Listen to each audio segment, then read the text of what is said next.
La estrategia del día es traída para ti por BloombergLinea.com. Muy buenos días. ¿Cómo ven a la inflación en México dando tregua? Mientras tanto, en China hay quienes advierten de una peligrosa fase económica. Ejemplifico con una empresa de moda y a propósito, nos ponemos realistas con la inversión china en México. Hay relevos en Sempra Infraestructura. ¿Y qué nos deja el evento de Apple? No olviden hacer clic al botón de seguir del podcast, activar la campana para que puedan recibir la alerta de un episodio nuevo cada mañana. ¿De qué estamos hablando? La inflación en México al mes de agosto está dando tregua, luego de verla escalar poco a poco en los últimos meses y poner en tela de juicio si realmente era el momento de bajar las tasas. Digamos que con el dato que se dio a conocer este lunes 9 de septiembre, Banco de México podría animarse a continuar con su ciclo bajista de la tasa de interés de referencia en su próxima reunión de política monetaria, que va a ser el 26 de septiembre. Aquí el dato. La inflación general anual se ubicó en 4.99% al cierre de agosto, menor a la observada en julio, que fue de 5.57% anual. Esto implica que se rompe el repunte que habíamos estado observando por los últimos 5 meses, gracias al componente no subyacente, que es el que conserva los precios más volátiles, así como las tarifas del gobierno, y que había sido centro del debate sobre cómo podría en algún momento llegar a contagiar a la inflación subyacente, que es la que elimina esos precios más volátiles. En particular, los energéticos rompieron una racha de 12 meses que llevaban al alza. De cualquier manera, el dato de agosto sigue siendo alto y se mantiene en niveles no vistos desde junio de 2023.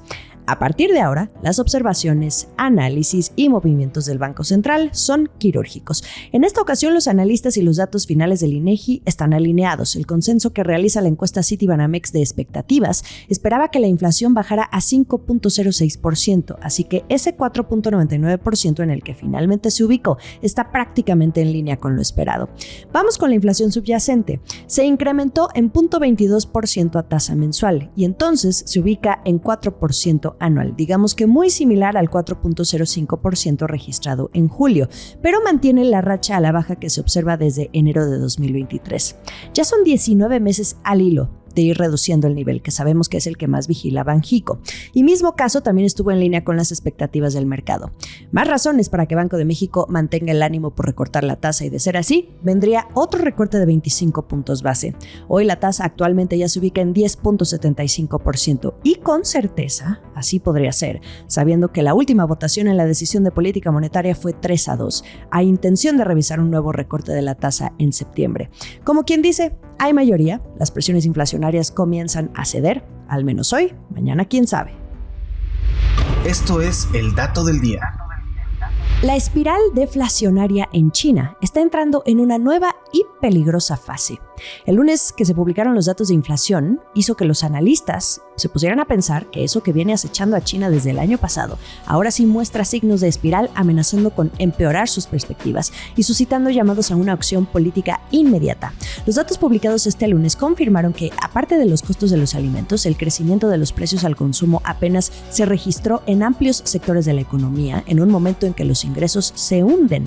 Una medida más amplia de los precios de toda la economía, conocida como deflactor del Producto Interno Bruto, prolongará probablemente su actual caída de 5 trimestres hacia 2025. Esto lo dice Bloomberg Economics, pero también analistas de bancos como BNP Paribas.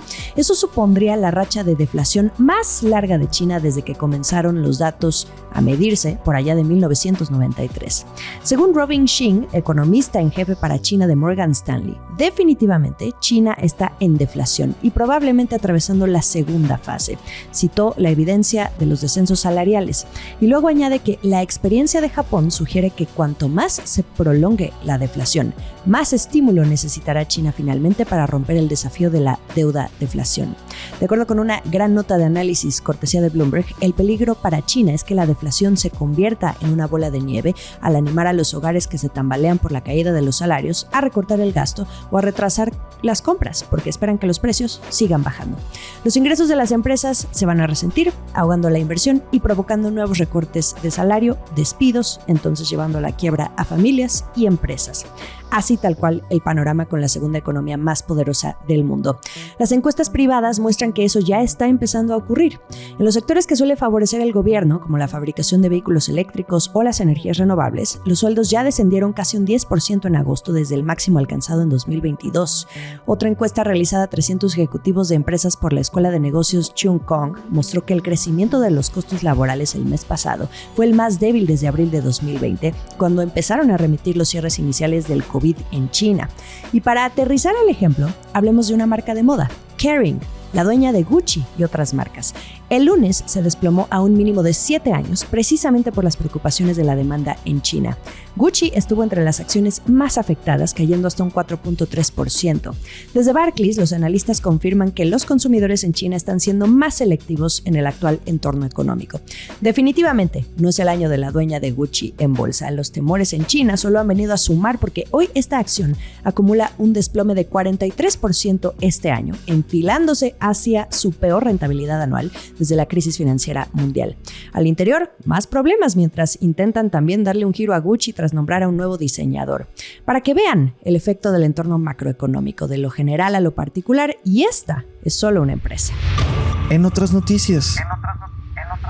Por cierto, ahora que estamos hablando de China, no puedo dejar de compartirles otro artículo muy interesante que forma parte de la serie de publicaciones que está lanzando como preludio la US Mexico Foundation en la antesala de su evento anual que tendrán dentro de un mes en Ciudad de México y donde Bloomberg Línea y la Estrategia del Día Podcast estarán presentes como media partners. Les hablo del North Capital Forum. Ya ven que de vez en cuando les he venido destacando de lo que algunos de los participantes en este foro comentan sobre las diferentes temáticas que se tocarán. Por ejemplo, si las ciudades mexicanas están listas para el nearshoring o si la inclusión financiera también requiere apoyo de Norteamérica.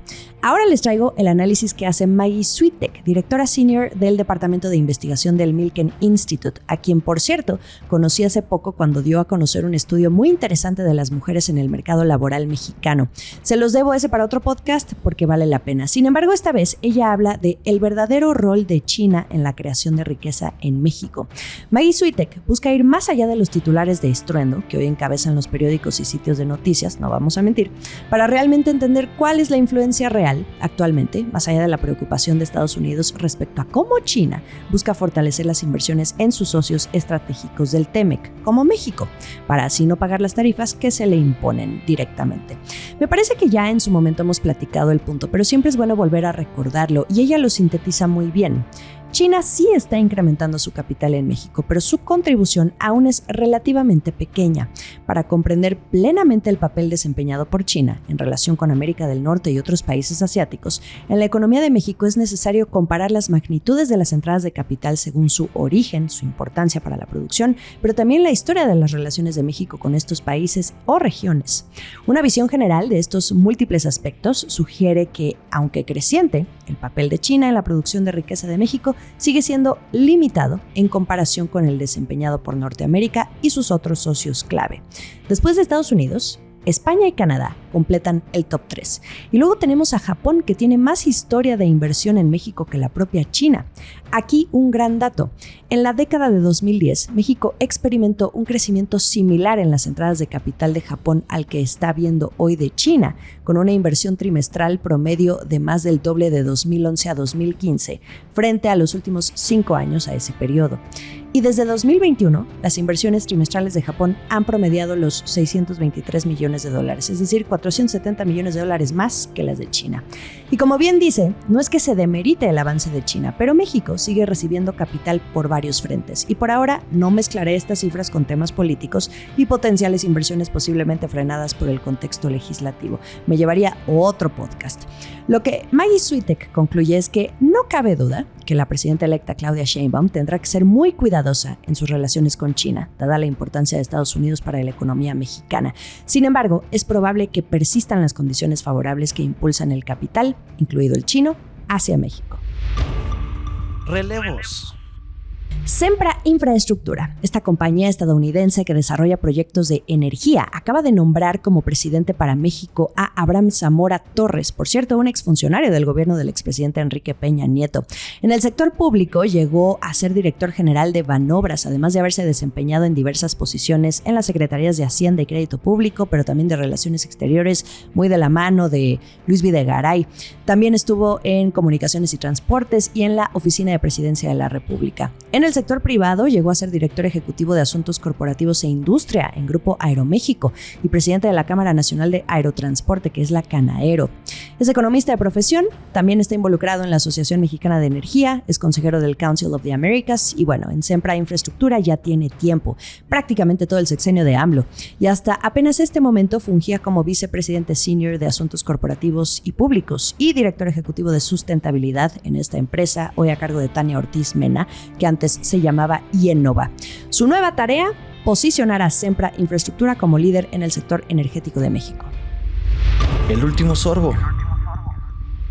La semana inició fuerte con la presentación de las nuevas apuestas de Apple, como cada septiembre. Se presentó el iPhone 16, apostando a que puede atraer a los consumidores con modestas actualizaciones de hardware y tecnología de inteligencia artificial que aún está en desarrollo, pero que no dejaron de presumir que el iPhone 16 fue diseñado desde cero para la inteligencia artificial, aunque las capacidades se van a ir agregando gradualmente al dispositivo a través de actualizaciones de software conforme pasen los meses.